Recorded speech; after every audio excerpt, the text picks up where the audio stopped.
उच्च शिक्षा का बड़ा केंद्र भूपेंद्र नारायण मंडल विश्वविद्यालय आज अखाड़ा जैसा बन गया था। जानते हैं क्यों?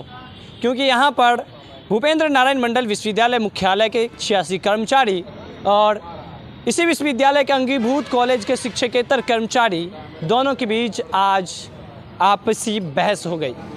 स्थिति तनावपूर्ण हो गई और इसी बीच जो है विश्वविद्यालय मुख्यालय कर्मचारी और पुलिस बल के आपसी सूझबूझ से मामला शांत हुआ।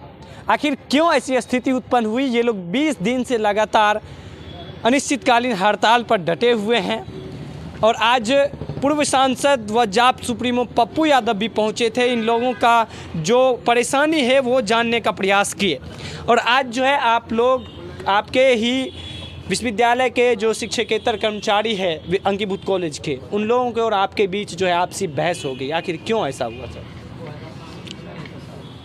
जैसा कि आप कह रहे हैं कि हमारे अंगीभूत महाविद्यालय के कर्मचारी भाइयों से हमारी बहस हुई, ऐसा नहीं हुई। जो हमारे प्रक्षेत्र के ये विश्वविद्यालय महासंघ के निर्देश पर सारा चीज़ चलता है। महासंघ पटना है और हमारा जो है विश्वविद्यालय ही पूरा प्रक्षेत्र है जो मधेपुरा, सुपौल और सहरसा इसके अंतर्गत आता है। उस प्रक्षेत्र का वह प्रक्षेत्रीय मंत्री है।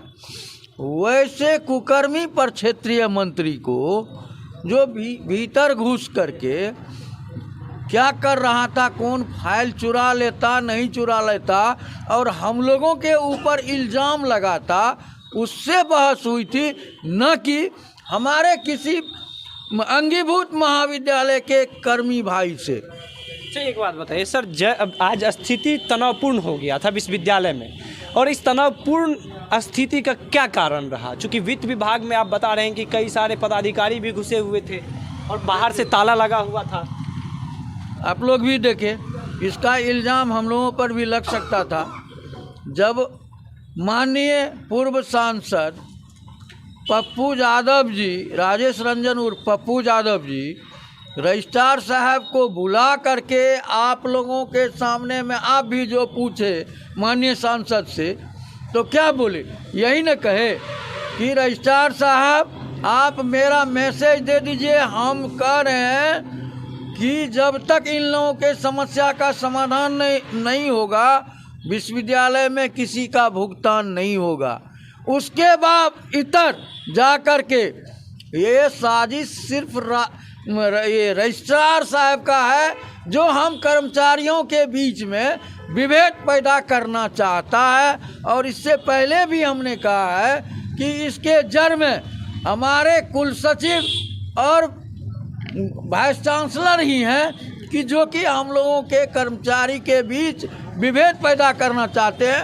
यह विभेद नहीं होगा और किसी भी हालत में हम लोगों का जब तक समस्या का समाधान और वेतन भुगतान नहीं होता है तब तक हम लोग हड़ताल पर रहेंगे और यह हमारा कार्यक्रम जारी रहेगा। देखिए, आज जो है एक लेटर भी निकल कर सामने आया है और उस लेटर में 42 जो कर्मचारी है उनको हटाने की भी बात सामने आ रही है। मैं पत्रकार महोदय आपको इस बात पर कहूँगा, आपने बहुत अच्छी बात बताया कि सरकार ने 2182 दिनांक 4/11/2023 की एक लेटर जो अभी निर्गत किए हैं, वह देखने के बाद कोई भी विधि विशेषज्ञ या जो भी जानकार व्यक्ति अगर पढ़ेंगे तो वो हास्यास्पद होंगे। इसके जड़ में मैं ये बता दूं कि अभी 4 गो एमजेसी है। जो 42 की बात कर रहे हैं वह एमजेसी की बात है, ऑलरेडी कोर्ट में डिसाइड है। इससे पहले सीडब्ल्यूजेसी के आलोक में उन कर्मचारियों को एक मुश्त 5 से 7 से 8 लाख रुपया दरमाहा मिला है और 92 से फाउंडर काम कर रहे हैं और सरकार के पत्र के आलोक में उनकी नियुक्ति हुई है जो कि 12/7/58 के आलोक में जा तो प्रीवियस में नहीं गए हैं और वह पत्र निकलने के बाद वह पत्र हटने की नहीं है। पत्रकार महोदय, मैं आपको साफ कर दूं कि सरकार ने कुल सचिव को पत्र दिया ये क्या जो 1182 का पत्र है उसमें विश्वविद्यालय अधिनियम की धारा 35(2) का पालन हुआ है कि नहीं। उसमें अधिनियम 35 का 2 का पालन हो चुका है। उसमें विश्वविद्यालय के द्वारा सरकार को पत्र गया, सरकार ने उसमें सहमति दिया।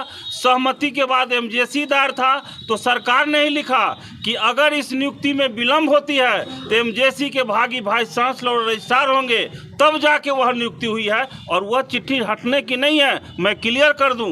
अब वाइस चांसलर रजिस्ट्रार आवेंगे, उनको मैं सरकार को जवाब भेजूंगा, उससे विश्वविद्यालय लीगल ओपिनियन लेगी, उसके बाद यह डिसाइड होगा जो क्या होगा। मैं आपके माध्यम से कहना चाहता हूं कि माननीय कुलपति महोदय, आप 2 प्रभार में हैं, आप पूर्णिया के प्रभार में हैं, लेकिन महामहिम महोदय ने आपको बीएन मंडल का प्रभार दिया, तो आपने धरना में मात्र 1 दिन आए हैं और सिर्फ आप फोन से संवाद करते हैं। यह अच्छी बात नहीं है। आप सामाजिक न्याय के तहत आते हैं। मैं इस धरना के माध्यम से, कर्मचारी आपके भाई हैं, आपके सबॉर्डिनेट हैं, आप उसके गार्जियन हैं, मैं आपसे आग्रह करता हूं कि इमीडिएट आप आएँ और हमारे सभी भाइयों से बात करें और गार्जियन बन के आप इसका निदान करें। आप वाइस चांसलर के रूप में गार्जियन हैं, अपने को आप एलूफ नहीं समझे। मैं इस माध्यम से सभी कर्मचारी की ओर से आपसे आग्रह करता हूं, ये चिट्ठी सरकार की है। पत्रकार महोदय, देखिए, भूपेंद्र नारायण मंडल विश्वविद्यालय जो उच्च शिक्षा का बड़ा केंद्र माना जाता है, और ये विश्वविद्यालय आज से नहीं दशकों से है। और कल जो स्थिति थी इस विश्वविद्यालय की और आज जो स्थिति हुई, कल इस विश्वविद्यालय के बीएड के 17 छात्र सामूहिक रूप से आत्मदाह करने की बात कह रहे थे। जानते हैं क्यों? क्योंकि एक तो उन लोगों का रिजल्ट विश्वविद्यालय ने अटका दिया। जब वो छात्र अपना पक्ष लेकर हाईकोर्ट पहुँचे और उनको पक्ष में जजमेंट आया, तो इस विश्वविद्यालय को फ़ाइन भी लगा, विश्वविद्यालय ने फ़ाइन दिया। लेकिन अब जो है वो लोग बीपीएससी शिक्षक भर्ती परीक्षा में जब अपना फॉर्म भरना चाहते हैं तो उनको जो है कागज़ की कमी पड़ रही है, और जब कागजात लेने के लिए वो विश्वविद्यालय पहुंचते हैं तो उन्हें यहाँ से कागजात प्राप्त नहीं होता। इसी को लेकर जो है कल साफ तौर पर बीएड के उन तमाम 17 छात्रों ने सामूहिक रूप से कहा कि हम जो है आत्मदाह कर लेंगे अगर हम लोगों को कागजात नहीं मिलेगा, चूँकि विश्वविद्यालय ने तो हमारा भविष्य वैसे ही बर्बाद कर रखा है। बहरहाल, आप क्या सोचते हैं कि विश्वविद्यालय और सरकार के बीच जिस तरह से छात्र पिसे जा रहे हैं, इसका जिम्मेवार कौन है? आज पूर्व सांसद जाप सुप्रीमो पप्पू यादव भी पहुँचे और उन्होंने कहा कि हम सच के साथ खड़े रहेंगे, हमारा लड़ाई जारी रहेगा और हमेशा सच के साथ ही खड़े रहेंगे। बहरहाल, खबर आपको कैसा लगा कमेंट बॉक्स में अपनी राय जरूर दीजिए। मनदीप को दीजिए इजाज़त और देखते रहिए मधेपुरा संचार न्यूज़।